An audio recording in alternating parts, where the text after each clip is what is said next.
பார்த்திருக்கீங்களா? வாவ், அது ஒரு மோசமான ஐடியா. ஆமா. வண்டி முன்னாடி போக ரொம்பவே முக்கி திணறும். ஒரு மாதிரி அந்த ரப்பர் எரியற வாசனை வரும், இன்ஜின் கத்தும். ஆனா வண்டி வேகமா போகாது. கரெக்ட். எவ்ளோ பெரிய பவர்ஃபுல்லான காரா இருந்தாலும் சரி, அந்த ஹேண்ட் பிரேக் உங்கள முழுசா முடக்கி போட்டுடும். கண்டிப்பா. அதாவது பாத்தீங்கன்னா அது இன்ஜினுக்கு அவ்ளோ பிரஷர் கொடுக்கும். உள்ளுக்குள்ளேயே ஒரு பெரிய உராய்வு உருவாகி வண்டியோட முக்கியமான பார்ட்ஸ் எல்லாம் ரொம்ப சீக்கிரமாவே டேமேஜ் ஆயிடும். தெரிஞ்சே அப்படி ஒரு விஷயத்தை யாரும் செய்ய மாட்டாங்க. ஆனா நிதர்சனமான உண்மை என்னன்னா, நாம ஒவ்வொரு நாளும் நம்ம மூளைக்கும் நம்ம மனசுக்கும் இதத்தான் பண்ணிட்டு இருக்கோம். ஆமா. உங்களை இந்த ஆழமான அலசலுக்கு வரவேற்கிறோம். நீங்க தினமும் புது விஷயங்களை கத்துக்க துடிக்கிற ஒரு ஆளா இருக்கலாம். ரைட். இல்ல ராத்திரியில தூக்கத்தை கெடுக்கிற அளவுக்கு ஓவர் திங்கிங் பண்ணிட்டு தவிக்கிற ஒரு ஆளா கூட இருக்கலாம். எப்படி இருந்தாலும் சரி, இன்னைக்கு நம்ம பேச போற விஷயம் உங்களுக்கு ஒரு பெரிய திறவுகோலா இருக்க போகுது. கண்டிப்பா. இன்னைக்கு நம்ம முன்னாடி இருக்கிற சோர்ஸ் பாத்தீங்கன்னா, the architecture of curiosity transforming fear into growth அப்படிங்கிற ஒரு பிரமாதமான கட்டுரை. இது சும்மா ஒரு மோட்டிவேஷனல் தியரி கிடையாது. ஆமா, இது ரொம்ப பிராக்டிக்கலான ஒரு விஷயம். எக்ஸாக்ட்லி. நம்ம மைண்ட்ல எழும்புற ஒரு சின்ன கேள்வியை மாத்துறது மூலமா எப்படி நம்மளோட பயத்தை ஒரு உந்து சக்தியா, அதாவது ஆர்வமா மாத்தலாம் அப்படிங்கறத பத்தின ரொம்ப ஆழமான ஒரு அனாலிசிஸ் தான் இது. இந்த கான்செப்ட புரிஞ்சுக்க நாம முதல்ல நம்ம மூளை எப்படி டிசைன் செய்யப்பட்டிருக்குன்னு பார்க்கணும். ஓகே, சொல்லுங்க. அதாவது மனித மூளை எப்பவுமே உங்களை விழிப்பாவும் பாதுகாப்பாவும் வச்சுக்கவே ப்ரோக்ராம் பண்ணப்பட்டிருக்கு. அதனால ஒரு புது சூழ்நிலையே இல்ல ஒரு புது மனிதரை சந்திக்கும் போது நம்ம மூளை ஆட்டோமேட்டிக்கா கேக்குற கேள்வி என்னன்னா, என்ன தப்பா நடக்கும்? எக்ஸாக்ட்லி, என்ன தப்பா நடக்கும்? What if it goes wrong? இது ஒரு சர்வைவல் மெக்கானிசம். பல்லாயிரம் வருஷங்களுக்கு முன்னாடி காட்டுல வாழும்போது ஒரு புதருக்கு பின்னாடி சத்தம் கேட்டா ஆர்வப்படுறதை விட சிங்கமா இருந்தா என்ன பண்றதுன்னு பயப்படுறதுதான் லாஜிக். ஆமா, அதுதான் நம்ம உசிரை காப்பாத்துச்சு. அந்த பழைய சாஃப்ட்வேர் தான் இன்னைக்கும் நம்ம மூளையில ஓடிட்டு இருக்கு. அப்போ அந்த என்ன தப்பா நடக்கும் அப்படிங்கிற பயம்தான் நான் முதல்ல சொன்ன அந்த ஹேண்ட் பிரேக். 100%. வாழ்க்கையில நாம அடுத்த கட்டத்துக்கு போக, ஒரு புது பிசினஸ் ஆரம்பிக்கவோ இல்ல ஒரு புது ரிலேஷன்ஷிப்ல கமிட் ஆகவோ ஆக்சிலரேட்டரை மிதிக்கிறோம். ஆனா மூளையில இருக்கிற இந்த பயம் அந்த ஹேண்ட் பிரேக்கை போட்டு நம்மள பின்னாடி இழுக்குது. கரெக்ட். பயம் எப்பவுமே ஒரு தடுப்பு சுவர் மாதிரி தான் வேலை செய்யும். அது உங்களை பாதுகாப்பா வச்சுக்க நினைக்குது. ஆனா அதே நேரத்துல ஒரு குறுகிய வட்டத்துக்குள்ள உங்களை அடைச்சு சிறைப்படுத்திடுது. அந்த கட்டுரையில ஒரு ரொம்ப ஆழமான வரி ஒண்ணு இருக்கு. அதாவது பயம் நம்மை மூடுகிறது, ஆனால் ஆர்வம் நம்மை திறக்கிறது அப்படின்னு சொல்றாங்க. வாவ், பயம் மூடுகிறது, ஆர்வம் திறக்கிறது. ஆமா, பயம் வரும்போது பாத்தீங்கன்னா நம்ம பார்வை ரொம்ப குறுகி போயிடும். அது டனல் விஷன் சொல்லுவாங்க. பிரச்சனையிலேருந்து எப்படி தப்பிக்கிறதுன்னு மட்டும்தான் மூளை யோசிக்கும். வேற எந்த பாசிட்டிவ் வாய்ப்புகளும் கண்ணுக்கு தெரியாது. ஓகே. ஆனா மூளை கேட்கிற அந்த கேள்விய என்ன தப்பா நடக்கும் அப்படிங்கறதுல இருந்து என்ன ஆகலாம் அல்லது என்ன புதுசா நடக்கலாம் அப்படின்னு மாத்தும்போது அந்த பயம் அப்படியே கொஞ்சம் கொஞ்சமா ஆர்வமா உருமாற தொடங்குது. இது கேட்க ரொம்ப நல்லா இருக்கு. ஆனா நிஜத்துல இது எப்படி வேலை செய்யுதுன்னு எனக்கு ஒரு டவுட். என்ன டவுட்? இப்போ நான் ஒரு மீட்டிங்ல பிரசன்டேஷன் கொடுக்க போறேன்னு வைங்களேன். என் கை கால் எல்லாம் நடுங்கும். நான் தப்பா பேசிட்டேன் என்ன ஆகுமோ அப்படிங்கிற பயம் என் ஹேண்ட் பிரேக்கை இழுத்து பிடிக்குது. அந்த நேரத்துல என்ன புதுசா நடக்கலான்னு ஒரு கேள்வியை கேட்டா நிஜமாவே மூளை அந்த ஹேண்ட் பிரேக்கை ரிலீஸ் பண்ணிடுமா? நாம ஏன் அந்த அளவுக்கு தப்பா நடந்துரும்னு பயப்படுறோம்? ஏன்னா நாம எப்பவுமே எல்லா விஷயமும் நம்ம கட்டுப்பாட்டுல இருக்கணும்னு நினைக்கிறோம். இததான் கட்டுப்பாட்டு மனநிலை, அதாவது கண்ட்ரோல் மைண்ட் செட் அப்படின்னு சொல்றோம். ஓ, அந்த கண்ட்ரோல் பண்ற ஃபீலிங். ஆமா, மனிதர்களுக்கு நிச்சயமற்ற தன்மை, அதாவது அன்சர்டனிட்டி கண்டாலே பிடிக்காது. எல்லாமே நமக்கு தெரிஞ்ச பழக்கப்பட்ட வழியில நடக்கணும். புரியுது. இந்த கண்ட்ரோல் மைண்ட் செட்ல இருக்கிறவங்க பாத்தீங்கன்னா தப்பு பண்றத ஒரு பெரிய குற்றமா நினைப்பாங்க. தெரியாத ஒரு விஷயத்தை ஏத்துக்கவே மாட்டாங்க. எப்பவுமே சேஃப் கேம் தான் ஆடுவாங்க இல்லையா? எக்ஸாக்ட்லி. எப்ப பாரு சேஃபான கேம் மட்டும்தான் ஆடுவாங்க. ஏன்னா அவங்கள பொறுத்த வரைக்கும் தோல்வி அப்படிங்கிறது ஒரு முற்றுப்புள்ளி. அது அவங்களோட அடையாளத்தையே பாதிக்கும்னு நினைப்பாங்க. அப்போ ஆர்வ மனநிலை, அதாவது கியூரியாசிட்டி மைண்ட் செட் அப்படிங்கிறது இதுக்கு அப்படியே ஆப்போசிட்டான விஷயமா? ஆமா, முழுமையா ஆப்போசிட். ஆர்வ மனநிலை அப்படிங்கிறது நமக்கு தெரியாத விஷயங்களை ஒரு எதிரியா பார்க்காது. அத ஒரு வாய்ப்பா பார்க்கும். ஓகே. எல்லாமே என்னோட கண்ட்ரோல்ல இருக்கணும்னு இது முரண்டு பிடிக்காது. அதுக்கு பதிலா நடக்கிற எல்லா விஷயத்தையும் புரிஞ்சுக்க முயற்சி பண்ணும். அப்ப தோல்வி பயம் இருக்காதா? ஒரு விஷயத்துல இறங்கும் போது இதுல நான் தோத்துட்டா என்ன பண்றது அப்படிங்கிற பயத்தை விட நான் இதிலிருந்து என்ன கத்துக்கலாம் அப்படிங்கிற கேள்விதான் முன்னாடி நிக்கும். வாவ், அது ஒரு நல்ல ஷிஃப்ட். ஆமா, இந்த மைண்ட் செட்ல தோல்விங்கிறது ஒரு எண்டு கிடையாது. அது அடுத்த லெவலுக்கு போறதுக்கான ஒரு டேட்டா. தோத்துட்டா என்ன நடக்குங்கிற கவலைய விட இத பண்ணினா என்ன புதுசா கத்துக்கலாம்ங்கிற ஒரு எக்ஸைட்மெண்ட் வந்துரும். இப்போ ஒரு நிமிஷம், இங்க நான் ஒரு விஷயத்த முன்வைக்க விரும்புறேன். வாழ்க்கையில எல்லா இடத்துலயும் இப்படி ஆர்வமா கியூரியஸா இருந்துட்டா அது ரொம்ப ஆபத்து இல்லையா? எப்படி சொல்றீங்க?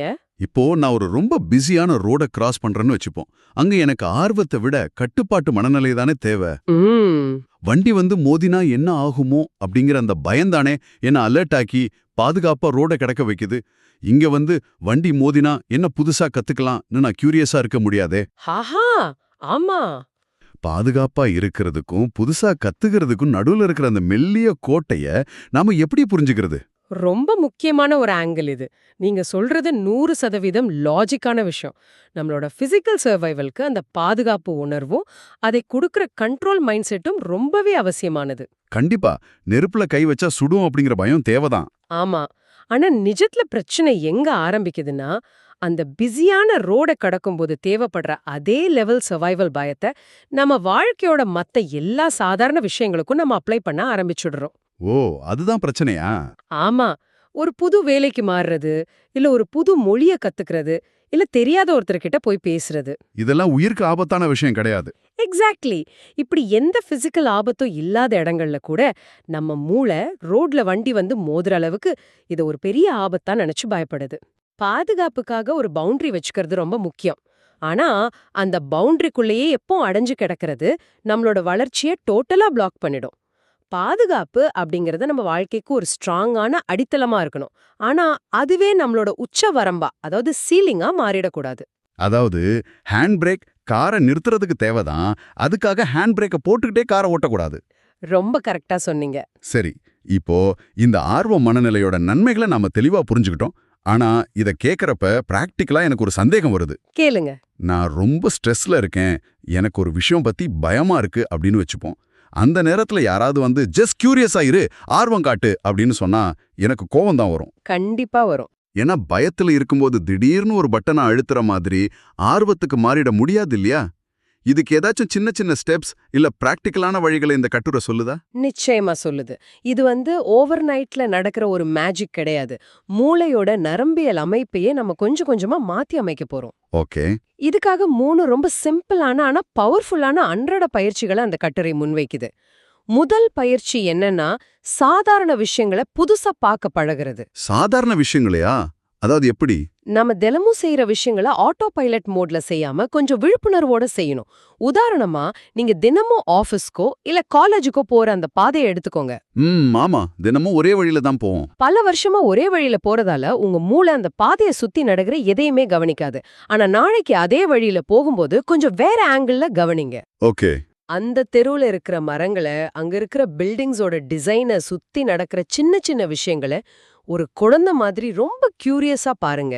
நான் ஒரு விஷயத்த ஒத்துக்கிறேன். ஸ்ட்ரெஸ்ஸா இருக்கும்போது ஒரு பெரிய ப்ராஜெக்ட்ல கியூரியஸா இருக்கிறதுங்கிறது முதல் நாளே ஜிம்முக்கு போய் 100 கிலோ வெயிட் தூக்க ட்ரை பண்ற மாதிரி. ஆமா. அது நடக்காது. நமக்கு இடுப்பு தான் சுளுக்கிக்கும். ஆனா நீங்க சொல்ற இந்த பயிற்சி தினமும் போற பாதையை வேடிக்கை பார்க்கறது அப்படிங்கிறது ஒரு 2 கிலோ டம்பர்ஸ் வச்சு வார்ம் அப் பண்ற மாதிரி இருக்கு. கரெக்ட். நம்ம மனசுல இருக்கிற அந்த கியூரியாசிட்டி மசில ரொம்ப மெதுவா சின்ன சின்னதா ஸ்ட்ராங் ஆக்குறதுக்கான ஒரு வழி இது இல்லையா? ஆமா. அந்த கியூரியாசிட்டி மசில கொஞ்சம் கொஞ்சமா பில்ட் பண்றதுதான் இதோட நோக்கமே. ஏன்னா மூளை ஒரு விஷயத்த பழகிடுச்சுன்னா அதையே எல்லா இடத்துலயும் அப்ளை பண்ணும். சூப்பர். 2வது பயிற்சி என்ன? இதோட தொடர்ச்சியா வர்ற 2வது பயிற்சி என்னன்னா, தினமும் உங்ககிட்டயே ஒரு புது கேள்விய கேக்குறது. ஒவ்வொரு நாள் காலையில எழுந்த உடனே, இன்னைக்கு நான் என்ன புதுசா கத்துக்கலாம் அப்படிங்கிற ஒரு கேள்வியை உங்களுக்கு நீங்களே கேட்டுக்கோங்க. இன்னைக்கு நான் என்ன புதுசா கத்துக்கலாம்? ஓகே. நம்ம மூளையில ரெட்டிகுலர் ஆக்டிவேட்டிங் சிஸ்டம் அப்படின்னு ஒன்னு இருக்கு. அது வந்து ஒரு ஃபில்டர் மாதிரி. நீங்க எந்த விஷயத்துல ஃபோக்கஸ் பண்றீங்களோ அந்த விஷயத்தை சுத்தி சுத்தி உங்களுக்கு காட்டும். ஓ, அப்படியா? ஆமா. காலையில நீங்க இந்த கேள்வியை கேட்கும்போது அந்த ஃபில்டரை நீங்க டியூன் பண்றீங்க. அன்னைக்கு நீங்க சந்திக்கிற ஆட்கள், படிக்கிற நியூஸ், நடக்கிற சம்பவங்கள் எல்லாத்துலயும் இதுலேருந்து என்ன கத்துக்கலான்னு தேட உங்க மூளை ஆட்டோமேட்டிக்கா பழங்கிடும். ஓகே. முதல் பயிற்சி என்னோட இன்டர்னல் பார்வை சம்பந்தப்பட்டது. 2வது பயிற்சி என்னோட மென்டல் ஃபில்டர் சம்பந்தப்பட்டது. ஆனா நிஜ வாழ்க்கையில நாம சுத்தமா பரிச்சயமே இல்லாத ஒரு புது விஷயத்த, ஒரு பெரிய தடைய ஃபேஸ் பண்ணும்போது என்ன பண்றது? அதையும் ஹேண்டில் பண்ண ஏதாவது வழிகள் இருக்கா? அதுதான் 3வது பயிற்சி. அதாவது தெரியாத விஷயங்களை தவிர்க்காம அதை நோக்கி போய் ஆராயறது. மனித இயல்பு என்னன்னா, நமக்கு ஒரு விஷயம் சுத்தமா தெரியல, அது நமக்கு அந்நியமா இருக்குன்னா உடனே அங்கிருந்து எஸ்கேப் ஆயிடுவோம். ஆமா, இல்லனா அதை ஒதுக்கி வச்சிடுவோம். கரெக்ட். ஆனா உங்களோட ஆர்வம் முழுமையா வளரணும்னா அந்த தயக்கத்தை நீங்க உடைக்கணும். கம்ஃபர்ட் ஜோனை விட்டு வெளியே வரணும். இது கொஞ்சம் கஷ்டமான விஷயமாச்சே. ஆரம்பத்துல கஷ்டம்தான். உதாரணமா உங்களுக்கு சுத்தமா சம்பந்தமே இல்லாத ஒரு துறையை சேர்ந்த புத்தகத்தை படிக்கிறது, உங்களுக்கு பிடிக்காத ஒரு மியூசிக்க கொஞ்ச நேரம் பொறுமையா கேட்கறது. இல்ல சமைக்கவே தெரியாத ஒருத்தர் யூடியூப் பார்த்து புதுசா ஒரு டிஷ்ஷை ட்ரை பண்றது மாதிரி. ஆமா, எக்ஸாக்ட்லி. இதெல்லாமே அந்த அறியாததை, அதாவது அன்னோன் விஷயங்களை கட்டித் தழுவுற செயல்கள். இதை செய்யும்போது நீங்க தப்பு பண்ணுவீங்க, அது ஒரு விதமான அசௌகரியத்தை கொடுக்கும். டிஸ்கம்ஃபர்ட் வரும் கண்டிப்பா. ஆனா அந்த டிஸ்கம்ஃபர்ட்டை தாங்கிக்கிட்டு அதை தொடர்ந்து செய்யும்போது நமக்கு தெரியாத ஒரு விஷயத்தை ஃபேஸ் பண்றது அவ்வளோ பெரிய ஆபத்து இல்ல அப்படிங்கிற ஒரு மெசேஜ் உங்க ஆழ் மனசுக்கு ரொம்ப ஸ்ட்ராங்கா போய் சேரும். ஒரு ஓப்பன் ஆட்டிடியூட் இயல்பாவே உருவாயிடும். இதெல்லாம் கேட்கும்போது எனக்கு ஒரு பெரிய விஷயம் கனெக்ட் ஆகுது. இந்த கியூரியாசிட்டி மசிலை டெவலப் பண்றதுனால இன்னைக்கு நாம எல்லாரும் ஃபேஸ் பண்ற ஒரு மிகப்பெரிய மோசமான பிரச்சனைக்கு ஒரு லாஜிக்கான தீர்வு கிடைக்குதுன்னு தோணுது. எந்த பிரச்சனை சொல்றீங்க? நான் ஆரம்பத்துல சொன்ன ஓவர் திங்கிங். இந்த ஆர்வத்துக்கும் ஓவர் திங்கிங்குக்கும் நடுவுல ஒரு ரொம்ப நெருக்கமான கனெக்ஷன் இருக்குன்னு நான் நம்புறேன். நிச்சயமா. ஓவர் திங்கிங் அப்படிங்கிறது பல பேரோட எனர்ஜியை அப்படியே உறிஞ்சு எடுக்கிற ஒரு விஷயம். ஒருத்தர் ஏன் ஓவர் திங்கிங் பண்றார் அப்படின்னு அதோட ஆணி வேற பிடிச்சு பாத்தீங்கன்னா அங்க நிக்கிறது பயம்தான். ஒரு முடிவு எடுத்து அது தப்பாயிடுச்சுன்னா என்ன பண்றது அப்படிங்கிற பயம். ஆமா, மத்தவங்க நம்மள பத்தி என்ன நினைப்பாங்க, எதிர்காலம் என்ன ஆகுமோ, இந்த மாதிரி நம்ம கண்ட்ரோல்ல இல்லாத விஷயங்களை முன்கூட்டியே கணிச்சு அதை கண்ட்ரோல் பண்ண நினைக்கிறப்பதான் ஓவர் திங்கிங் வருது. அதுக்கு ஒரு எக்ஸாம்பிள் சொல்ல முடியுமா? கண்டிப்பா. ஒரு சின்ன உதாரணம் சொல்றேன். ராத்திரி 8 மணிக்கு உங்க பாஸ் கிட்ட இருந்து நாளைக்கு காலையில என்ன உடனே வந்து பாரு அப்படின்னு ஒரு மெசேஜ் வருது. உடனே கண்ட்ரோல் மைண்ட் செட்ல இருக்கிற மூளை என்ன பண்ணும்? ஐயோ, என்ன தப்பு பண்ணோம், வேலையை விட்டு தூக்க போறாங்களா, வேற வேலைக்கு எங்க போறதுன்னு பயத்துல ஓவர் திங்கிங் லூப்ல மாட்டிக்கும். ஆமா, நைட்டு பூரா தூக்கம் வராது. இப்படி வேலை செய்யும் அதே மெசேஜ் தான் வந்திருக்கு. ஆர்வம் மேலோங்கி இருக்கும்போது அந்த பயம் ஒரு ஆய்வா மாறிடும். பாஸ் ஏன் கூப்பிடுறார்? ஒருவேளை அந்த புது ப்ராஜெக்ட பத்தி பேச போறாரா, இல்ல வேற டீமுக்கு மாத்த போறாரா, அது எப்படி இருக்கும்னு பாப்போமே அப்படிங்கிற ஒரு தேடலா அது மாறிடும். வாவ். இங்க நடக்கிற ஈவென்ட் ஒண்ணுதான், ஆனா மூளையில நடக்கிற கெமிக்கல் ரியாக்ஷன் முழுசா மாறிடுது. எல்லாத்துக்கும் உடனே பதில் தெரிஞ்சாகணும்னு துடிக்காம அந்த நிச்சயமற்ற தன்மையையே அக்செப்ட் பண்ணிக்க பழகுறோம். நாளைக்கு போகும்போது என்னன்னு தெரிஞ்சுக்கலாம், அது வரைக்கும் வெயிட் பண்ணுவோன்னு மைண்ட் ரொம்ப ரிலாக்ஸ் ஆயிடும். கரெக்ட். அந்த தருணத்துல மன அழுத்தம் பெருமளவு குறைஞ்சிடும். இது நிஜமாவே எனக்கு ஒரு பெரிய ஆஹா மூமெண்ட். இந்த அலசலை கேட்டுட்டு இருக்கிற உங்களுக்கும் இதை நான் நேரடியா கனெக்ட் பண்ண விரும்புறேன். நீங்க ராத்திரியில எல்லாம் தூங்காம ஓவர் திங்கிங் பண்ணி கஷ்டப்படுற ஒரு ஆளா இருந்தா ஒன்னு மட்டும் தெளிவா புரிஞ்சுக்கோங்க. ஓவர் திங்கிங் அப்படிங்கிறது உங்க மூளையோட குறையோ இல்ல ஒரு பலவீனமோ கிடையாது. அது ரொம்ப பவர்ஃபுல்லான ஆனா தப்பா வழிநடத்தப்பட்ட உங்க ஆற்றல், அதாவது உங்க எனர்ஜி. எக்ஸாக்ட்லி. பயமும் கண்ட்ரோலும் சேர்ந்து உங்க எனர்ஜியை நெகட்டிவான பாதையில திருப்பி விட்டுருக்கு. அந்த எனர்ஜியை பயம் அப்படிங்கிற ட்ராக்ல இருந்து ஆர்வம் அப்படிங்கிற ட்ராக்குக்கு மாத்தி விட்டுட்டா போதும். உங்களை இவ்ளோ நாள் வாட்டி வதைச்ச அதே சிந்தனை திறன் இனிமேல் உங்களுக்கு ரொம்ப பெரிய பலமா மாறிடும். உண்மைதான். உங்க ஓவர் திங்கிங் பவரை கியூரியாசிட்டி பவரா மாத்துறது எவ்வளோ பெரிய ஒரு விடுதலை இல்லையா? அதுதான் உண்மையான ரியாலிட்டி. அந்த எனர்ஜிய சரியான திசையில மடைமாற்றம் பண்றதுதான் இங்க முக்கியமான வேலை. பயத்துல இருந்து ஆர்வத்துக்கான இந்த மாற்றம் ஒரு நாள் காலையில எந்திரிச்ச உடனே மேஜிக் மாதிரி நடந்துராது. ஆமா, அது ஒரு ப்ராசஸ். இது ஒரு மெதுவான ஆனா தொடர்ச்சியான பயணம். ஆனா நீங்க எடுத்து வைக்கிற ஒவ்வொரு சின்ன அடியும், தினமும் நீங்க கேட்கிற ஒவ்வொரு புது கேள்வியும் உங்க மனசுல இருக்கிற அந்த பழைய ஹேண்ட் பிரேக்க கொஞ்சம் கொஞ்சமா ரிலீஸ் பண்ணும். மூளை ரொம்ப ஃப்ரீயா வேலை செய்ய ஆரம்பிக்கும். அப்போ பயம் நம்மளை கண்ட்ரோல் பண்ற ஒரு நிலையில இருந்து மாறி ஆர்வம் நம்மளை வழிநடத்துற அந்த நிலையை நம்ம அடையும் போது நிஜத்துல வாழ்க்கை எப்படி மாறும்? அப்படி ஒரு நிலையை நீங்க அடையும் போது வாழ்க்கை அப்படிங்கிறது டெய்லி சுமக்க வேண்டிய ஒரு சுமையா இருக்காது.